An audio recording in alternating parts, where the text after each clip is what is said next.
মানুষের সৃষ্টিশীলতা, অধ্যবসায় এবং নিষ্ঠার স্বীকৃতি দেওয়ার মধ্য দিয়ে একটি জাতি তার ভবিষ্যৎ নির্মাণ করে। বিশ্বে নোবেল পুরস্কার, অস্কার কিংবা গ্র্যামি অ্যাওয়ার্ড এসব সম্মাননা আমাদের শেখায় প্রকৃত সাফল্য আসে ধারাবাহিক পরিশ্রম, সততা ও সৃষ্টিশীলতার মাধ্যমে। প্রিয় উপস্থিতি, আমি ডক্টর এস এম শাহনুর। আমার জন্ম জেলা ব্রাহ্মণবাড়িয়া, কসবা উপজেলায়। আমার যে গ্রামে আমি বড় হয়েছি, যেখানে আমার শৈশব কৈশোর কেটেছে, ওদের খাল নামক এক শ্রুতম্বিনীর পাশে আমার পড়ার ঘরটি ছিল। আমার গ্রামের বাড়ি। আমি ওই খাল পাড়ে প্রায় বসে ভাবতাম যে আমার একটি কবিতা যদি পত্রিকায় প্রকাশিত হতো, তখন থেকেই কবিতা লিখতাম। এই যে আমার ভাবনা, আমার চিন্তা, এই চিন্তা থেকে আমি আজকে বাংলাদেশের প্রথম সারির জাতীয় একটি দৈনিক পত্রিকার সম্পাদক মণ্ডলীর একজন। আমার কাছে মনে হয়, ইচ্ছা যদি কেউ পোষণ করে আর এর পেছনে যদি কেউ কাজ করে, সে একদিন তার লক্ষ্যে পৌঁছাবে ইনশাল্লাহ।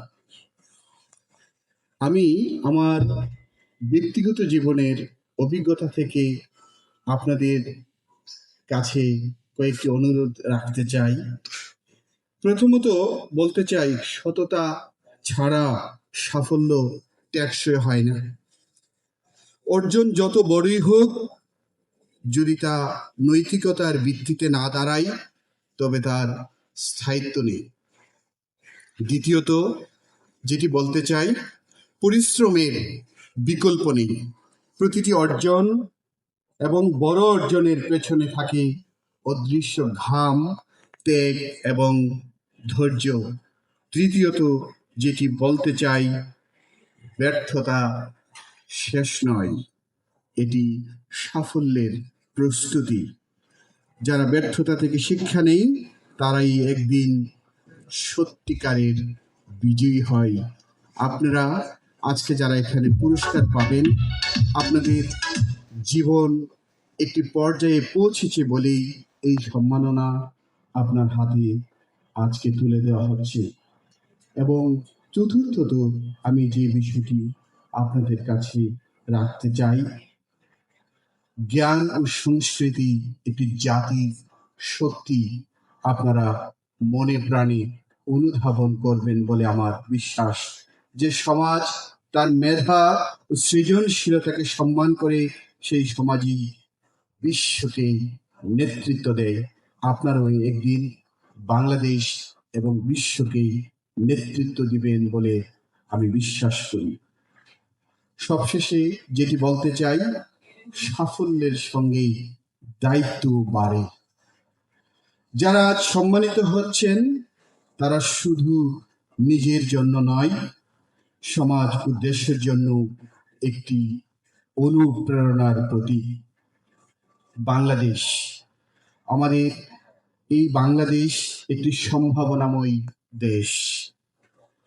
আমাদের তরুণ প্রজন্ম আজ নানা ক্ষেত্রে অসাধারণ সাফল্যের স্বাক্ষর রেখে চলেছে। তাদের এই অগ্রযাত্রাকে সম্মান জানানো মানেই আমাদের ভবিষ্যৎকে শক্ত ভিত্তির উপর দাঁড় করানো। আজ যারা পুরস্কৃত হয়েছেন, আজ যারা সম্মানিত হয়েছেন, তারা আমাদের গর্ব। তাদের জন্য একটা হাততালি তো হতেই পারে। আর যারা আমরা এখানে উপস্থিত হয়েছি কিন্তু পুরস্কার পাইনি, আমরা অনুপ্রাণিত হব ভবিষ্যতে আমি যেন একজন শিক্ষক হিসেবে এখান থেকে একটি সম্মাননা নিতে পারি, একজন লেখক হিসেবে সম্মাননা নিতে পারি, একজন সমাজ সেবক হিসেবে সম্মাননা নিতে পারি, একজন সম্পাদক হিসেবে সম্মাননা নিতে পারি। সুপ্রিয় সুধীবৃন্দ, আমাদের যে মানব জীবন, আমরা মনে করি যে আমাদের দুনিয়ার জীবনটাই বোধহয় শেষ। আসলে তা নয়। একটি গাছ যখন রোপণ করা হয়, গাছটি আস্তে আস্তে বড় হয়, ফুল হয়, দেন ফল হয়। আমাদের এই জীবনটা ফুলে ফলে ভরপুর আমরা মনে করছি, আসলে কিন্তু তা নয়। মৃত্যুর পরেও আরেকটি জীবন রয়েছে। এই জীবন এবং পরের জীবন, দুটো জীবন মিলে একটি জীবন। আসুন আমরা দুটো জীবনকে ভাগ না করি, আমরা আমাদের ইহজগতে এমন কিছু করে যাই যেন পরজন্মে গিয়েও আমাদেরকে ঠেকতে না হয়। একটি উদাহরণ যদি দেই, আপনি বাংলাদেশ থেকে ভারতে ট্রেনে যাচ্ছেন, আপনি শুধু বাংলাদেশ পর্যন্ত টিকিট কেটেছেন, আপনার গন্তব্য ভারতের কোনো একটি জায়গায়। ওখানে ট্রেন কিন্তু থামেনি, ট্রেন কিন্তু চলে গিয়েছে। আপনি যখন ট্রেনে উঠলেন, আপনি ট্রেনের গতি আপনার গতি এক হয়ে গেল। বাংলাদেশের সীমানা পাড়ি দিয়ে আপনি যখন ভারতে পৌঁছালেন, ভারতে সীমানা ব্যবহার করার অনুমতি আপনার যেহেতু নেই, আপনার যেহেতু ওই টিকিটটি নেই, ওখানে কিন্তু আপনি অ্যারেস্ট হয়ে যাবেন। আপনার বাঁচার কোনো সম্ভাবনা নেই। যেহেতু বাংলাদেশে আর ফিরেও আসতে পারবেন না, ওখানেই থাকতে হবে।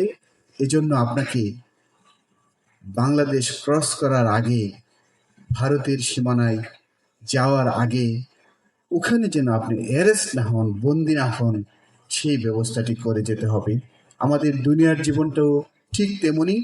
আমরা এখান থেকে যদি ভালো কাজ, পুণ্য কাজ করে না যাই, পরজীবনে আমরা অ্যারেস্ট হয়ে যাব, বন্দি হয়ে যাব, তখন আফসোস করেও কোনো লাভ হবে না, পেনাল্টি দেওয়ার কোনো সুযোগ থাকবে না।